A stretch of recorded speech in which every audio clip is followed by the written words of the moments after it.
Hi everybody, so it's Friday at 5 and that means it's time for my Facebook Live.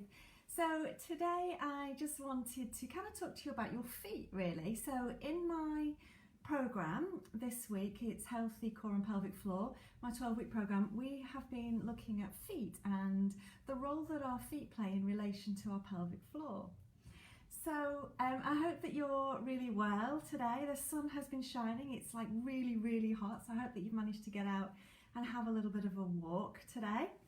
Because obviously walking is really good for your feet and pelvic floor as well. So I wanted to talk to you then about the mobility of your feet.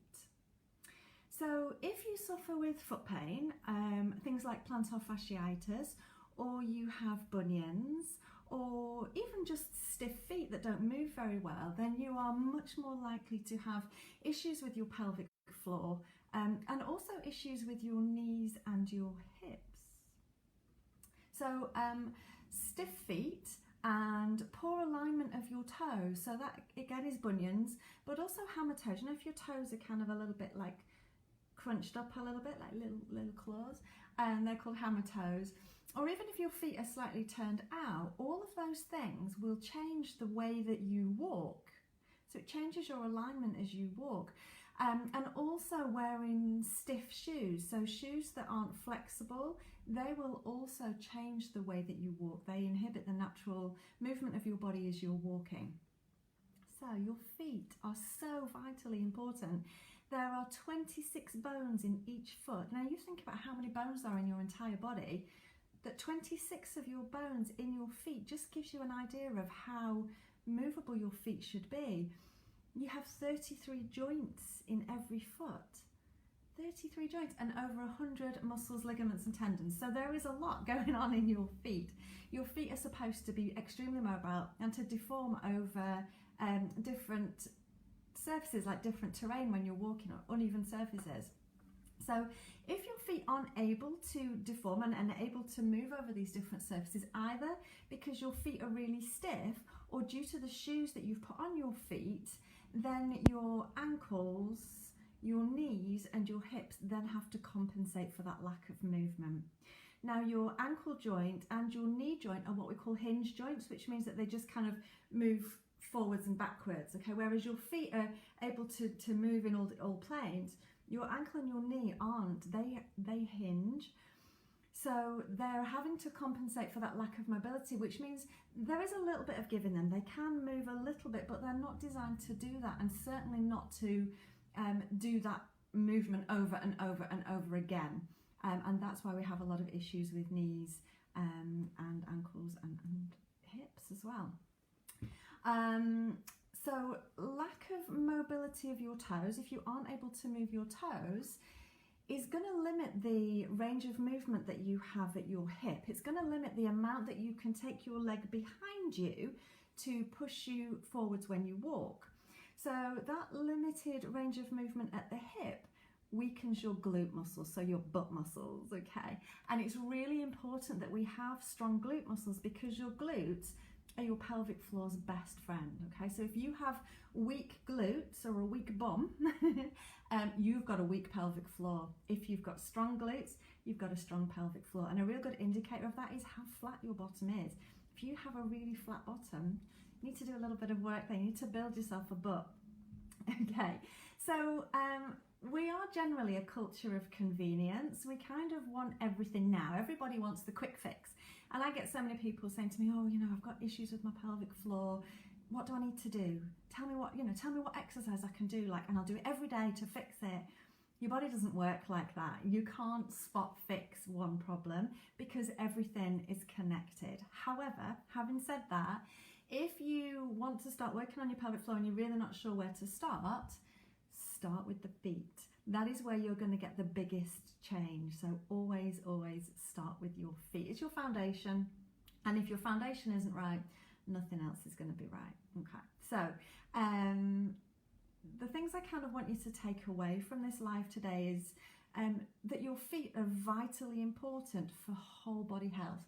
It's no good fixing the rest of your body and then having feet that are in pain and stiff and don't move, and you can just shove them in your shoes and you don't think about them, you don't kind of give them any attention, you cannot achieve whole body health if you don't have some time and fix your feet. The next thing is to take a look at your shoes. So as I said, you know, you could have really nice mobile feet, but then if you're stuffing them into shoes that don't move, they're going to be really limited then on what movement they're able to do. And I just remembered to go and grab myself. So these are my most favourite boots, okay? So they're not very sexy, they don't have a big heel on them, however, they are really flexible. So get your shoes out, whatever your shoes are that you like to wear, and see how flexible are they. Can you bend your shoes? How flexible? How much movement are your feet going to get in your shoes? So these are obviously zero drop barefoot shoes, which most of my shoes are. However, you don't have to go and spend a fortune and buy those kind of things. Just have a look at the shoes that are out there. So these are my daughter's trainers. They're a bit dirty, but never mind. And these, just you can see, these are just Nike trainers. And I'm always really careful because obviously I've got teenage girls and they don't want to be wearing Vibrams and the shoes that I wear. But I always try and get them that are as flexible as possible. And those are, you know, they're about the best you're going to get with a trainer. And you're always looking for as little drop between the heel and the toe as you can get. And again, you know, they're not perfect. It's a compromise. With teenagers, you kind of have to compromise. But just have a look at your shoes. How flexible are they? And how big a difference is there between your heel and your toe? Because the smaller you can get that, the better. Having said that, you can't transition from wearing a positive heel, so a big heel, to completely flat barefoot shoes because you will injure yourself. Your body has adapted to the shoes that you wear all of the time, so you need to start just exercising your feet first before you try and get yourself into some, you know, zero drop barefoot shoes. And please let me help you with that, because I can help you with that. So the more stiff and rigid your shoes are, the more it's going to inhibit the natural movement of your feet, of your ankles, of your knees, of your hips, of your glute muscles and your pelvic floor, everything, even your neck. You know, you can get this almost like a whiplash injury because your feet are so tight and then your lower leg is so tight that it's kind of slowing down the movement as you walk, and your upper body is kind of still going a little bit faster, and it can cause like a whiplash injury over time. I'm not going to kind of go too much into mechanics and things because obviously we haven't got a lot of time for that, but just be aware. Okay, so what I want you to do then is I want you to spend as much time barefoot at home as you can. And if you can get out in the garden and get your feet on the grass, then even better. But get your shoes off when you're at home. You do not need to be wearing shoes in the house. You do not need to be wearing slippers in the house unless you're diabetic and you have issues with your feet.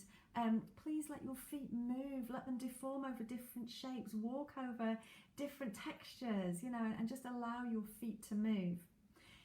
If your feet aren't moving very well, then you need to do something about that. So one of my favourite things is just to use a ball, any kind of ball. This is just a tennis ball, but roll your feet out with the ball.